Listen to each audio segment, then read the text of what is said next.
দিনটো কেনেকৈ পাৰ হ'ব সেয়াই চিন্তা হয় মোৰ প্ৰায় ৰাতিপুৱা উঠিলে।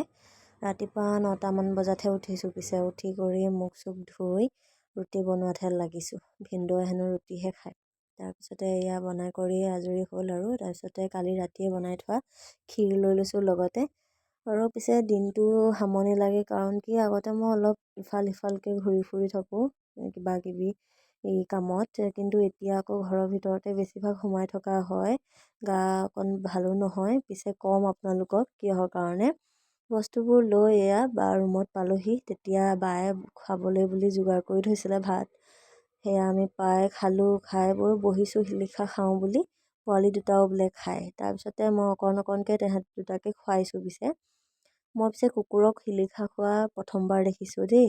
তাৰপিছতে দিনটো মোবাইল পিটিকি পিটিকি এয়া অলপ পিছতে 5টামান বজাতে বাক মই মেকআপ কৰি দিছোঁ। বা আৰু ভিনদেউ বোলে বিয়া খাবলৈ যায়।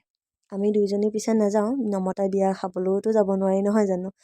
বাক উলিয়াই দিছোঁ, চিম্পলকৈ মেকআপ কৰিছোঁ। আৰু ইফালে ভিনদেউৱে জোকাই আছে যে দেখিবলৈ বোলে বেয়া লাগিছে, মেকআপ নকৰিলেও হ'ব বোলে। মই কৈছোঁ নহ'ব দেই, মই ইমান দূৰৰ পৰা বস্তু লৈ আনিছোঁ, মেকআপ কৰিবই লাগিব। সেইকাৰণে বাক চিম্পলকৈ কৰিছোঁ। পিছে ময়ো চিম্পল মেকআপেই ভাল পাওঁ। পিছে বাক কৰি দিলোঁ মেকআপ ধুনীয়াকৈ। তাৰপিছতে কেনেকুৱা লাগিছে আপোনালোকে জনাব। আৰু চিম্পল খোপাও লগাই দিছোঁ বাক। তাৰপিছতে যোনবোৰ আছে সেইখিনি কৰি দিম বুলি ভাবিছোঁ ধুনীয়াকৈ বাক। অলপমান লিপষ্টিকো লগাই দিছোঁ, অলপমান ডাৰ্ক আৰু আমাৰ ডাবল বেটাৰী যে শেষত এয়া সেন্দুৰ অকণো লগাই দিছোঁ দেই।